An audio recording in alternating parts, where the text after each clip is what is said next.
빅터 프랭클의 죽음의 수용소에서를 이야기하다. 시작하며 고통 속에서 빛나는 인간의 의미. 빅터 프랭클의 죽음의 수용소에서는 단순한 책이 아니라 인간 존재의 본질을 탐구하는 깊은 여정이다. 나치 강제 수용소라는 지옥 같은 환경에서 프랭클은 죽음의 그림자 속에서도 삶의 의미를 찾으려는 인간의 강인한 의지를 보여준다. 예를 들어 그는 혹독한 추위 속에서 강제 노동을 하던 어느 날 배고픔과 절망에 짓눌린 순간을 묘사한다. 발은 얼어붙고 생존의 희망은 점점 멀어져 갔다. 그때 그는 사랑하는 아내의 얼굴을 떠올리며 마음속으로 그녀와 대화를 나눴다. 비록 그녀가 살아있는지조차 알 수 없었지만 그 사랑의 이미지는 그의 내면을 따뜻하게 채웠다. 이 순간 그는 육체적 고통을 초월해 내면의 자유를 발견했다. 이 장면은 책의 핵심 질문을 던진다. 극한의 고통 속에서도 우리는 삶의 의미를 찾을 수 있을까? 이 글에서는 죽음의 수용소에서의 줄거리를 구체적인 예를 들어 상세히 풀어보고 책의 주요 메시지를 깊이 탐구한다.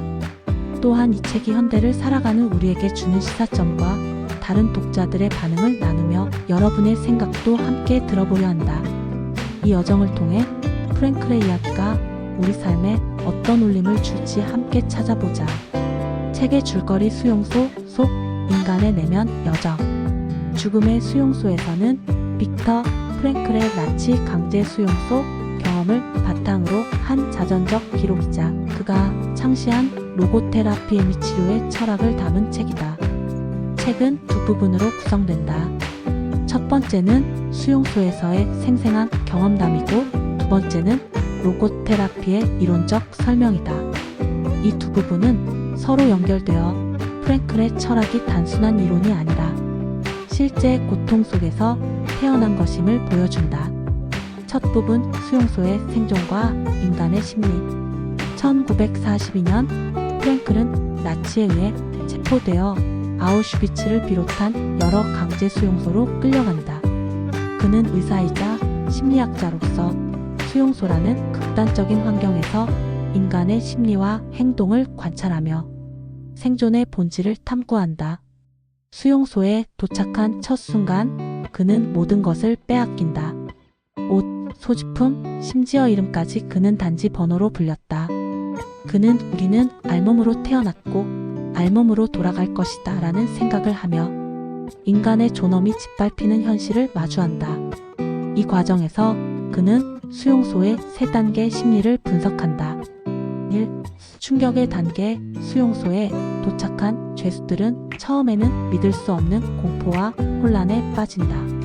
프랭클은 기차에서 내려 소지품을 빼앗기고 머리를 깎이는 순간 자신이 더 이상 개인이 아니라 하나의 번호로 전락했음을 느낀다. 2. 무감각의 단계. 시간이 지나며 죄수들은 고통과 죽음에 둔감해진다. 프랭클은 동료들이 굶주림과 폭력에 점차 익숙해지는 모습을 본다. 예를 들어 그는 어느 날 동료가 죽은 시체를 무심코 지나치는 모습을 보고 인간이 얼마나 빨리 극단적인 환경에 적응하는지 깨닫는다. 3. 해방 후의 단계. 해방된 후에도 많은 이들이 정신적 공허함과 트라우마에 시달린다. 프랭클은 해방된 죄수들이 기쁨보다는 허물을 느끼는 경우를 관찰하며 삶의 의미가 없으면 자유조차 무의미할 수 있음을 깨닫는다. 프랭클은 이러한 심리적 단계를 통해 인간이 고통 속에서도 어떻게 의미를 찾는지 탐구한다. 예를 들어 그는 혹독한 추위 속에서 강제 노동을 하던 어느 날을 생생히 묘사한다. 눈보라 속에서 발이 얼어붙고 배고픔에 시달리던 그는 동료와 함께 일터로 걸어가며 농담처럼 만약 우리의 아내가 지금 우리를 본다면 뭐라고 할까? 라는 말을 들었다. 그 순간 그는 아내의 얼굴을 떠올리며 그녀와의 사랑이 자신을 지탱하는 힘임을 깨닫는다.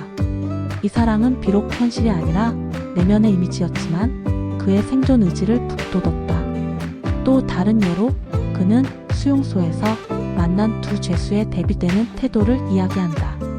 한 명은 모든 희망을 잃고 스스로 삶을 포기하며 죽음에 이르렀다.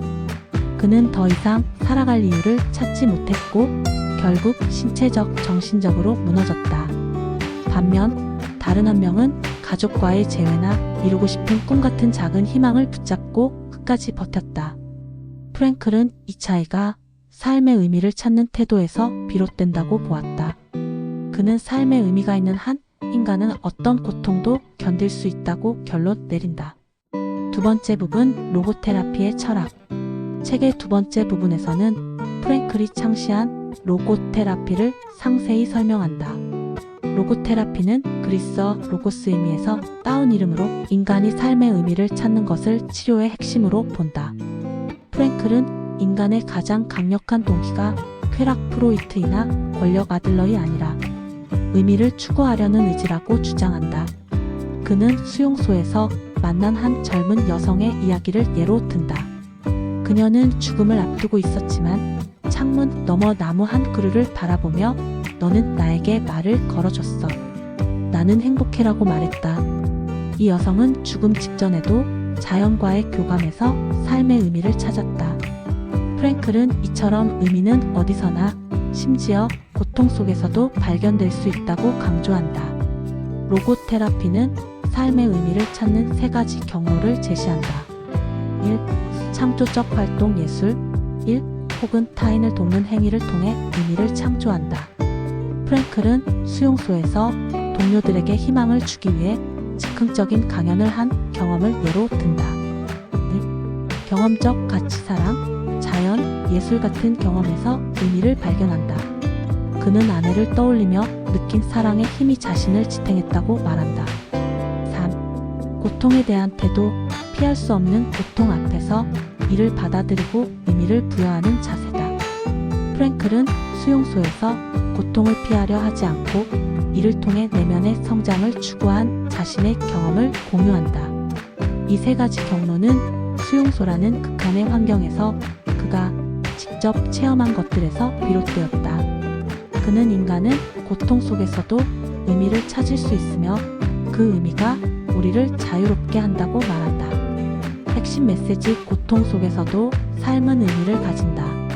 죽음의 수용소에서의 핵심 메시지는 인간은 어떤 상황에서도 삶의 의미를 찾을 수 있다는 것이다.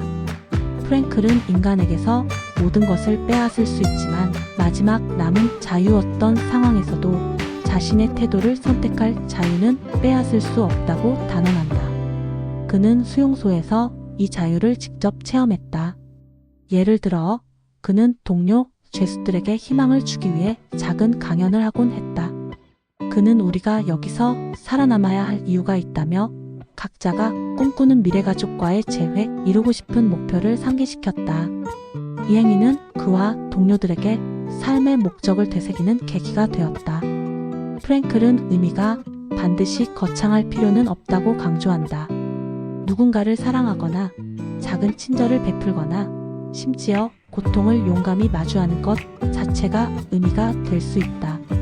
그는 삶의 의미는 매 순간, 매 상황에서 다르게 나타난다며 우리가 끊임없이 그것을 찾아야 한다고 말한다. 또한 그는 고통을 피하려는 태도가 오히려 우리를 더 불행하게 만들 수 있다고 경고한다. 그는 고통을 받아들이고 그것을 통해 성장할 때 비로소 우리는 자유로워진다고 말한다. 이는 단순한 생존을 넘어 고통 속에서도 인간이 품위를 지킬 수 있음을 보여준다. 시사점, 현대를 살아가는 우리에게 주는 교훈. 죽음의 수용소에서는 단순한 회고록이 아니라 현대를 살아가는 우리에게 깊은 질문을 던진다. 우리는 수용소 같은 극단적인 환경에 있지 않지만 각자의 삶에서 고통, 상실, 좌절을 마주한다.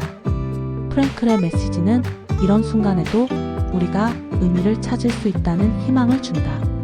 예를 들어 현대 사회에서 많은 이들이 직장에서의 스트레스, 인간관계의 갈등, 혹은 미래에 대한 불안으로 고통받는다. 프랭클의 로고테라피는 우리에게 묻는다. 지금 이 순간 당신에게 의미 있는 것은 무엇인가? 아마도 가족과의 시간, 좋아하는 취미, 혹은 누군가를 돕는 작은 행동일 수 있다. 이 책은 우리가 고통에 압도당하기보다 그것을 마주하고 의미를 찾아낼 수 있는 힘을 가지고 있음을 상기시킨다. 또한 프랭클의 철학은 현대의 자기계발 문화와 대조된다. 오늘날 많은 메시지가 행복을 추구하라고 말하지만 프랭클은 행복이 목적이 아니라 의미를 추구한 결과로 따라오는 것이라고 본다. 예를 들어 직장에서 성취를 추구하는 사람은 성공 자체보다 그 과정에서 느끼는 목적 의식이 더 중요할 수 있다. 이 책은 특히 정신 건강에 관심 있는 이들에게도 큰 울림을 준다. 로고테라피는 현대 심리치료에서도 활용되며 우울증이나 불안장애를 겪는 이들에게 삶의 목적을 찾는 데 도움을 준다. 예를 들어 한 내담자는 로고테라피를 통해 내가 왜 살아야 하는지를 고민하며 작은 목표 매일 아침 산책하며 자연을 느끼는 것에서 의미를 찾았다고 했다.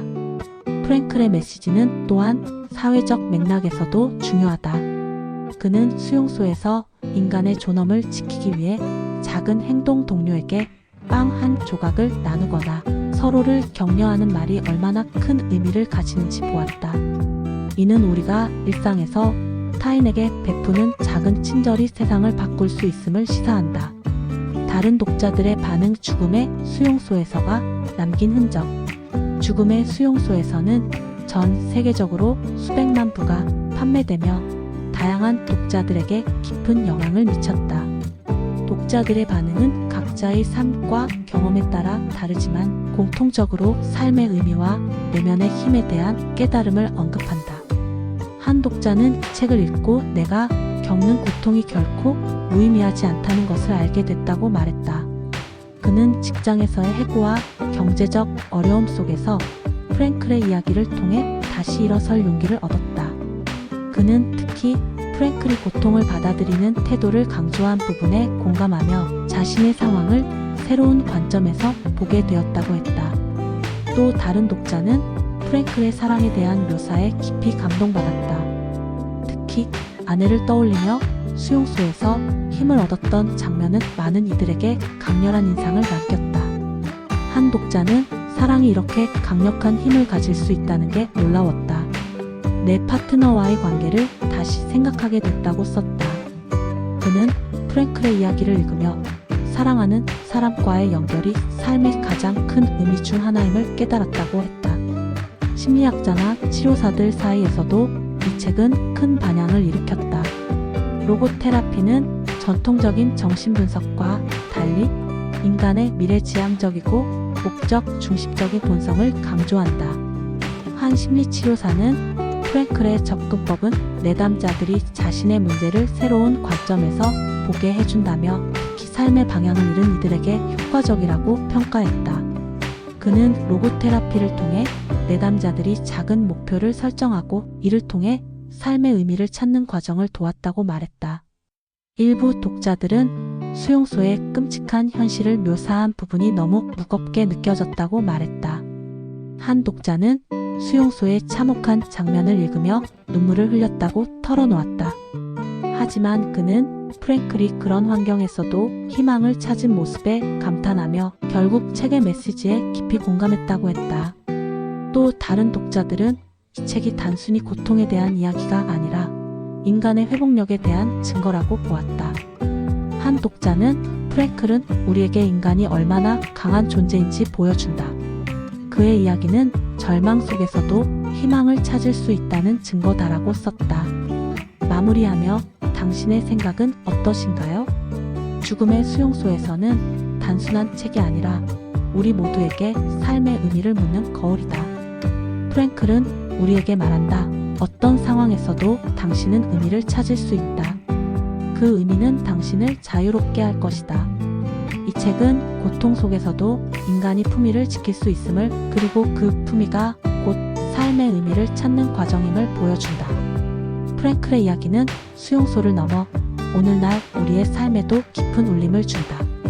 이 책을 읽으며 당신은 어떤 점을 느꼈을까? 혹시 프랭클의 이야기가 당신의 삶에 어떤 영향을 주었는지 혹은 어떤 장면이 가장 기억에 남는지 이야기해주면 좋겠다. 당신에게 삶의 의미란 무엇인가? 어떤 순간에서 그것을 발견했는지 혹은 앞으로 어떤 의미를 찾고 싶은지 궁금하다.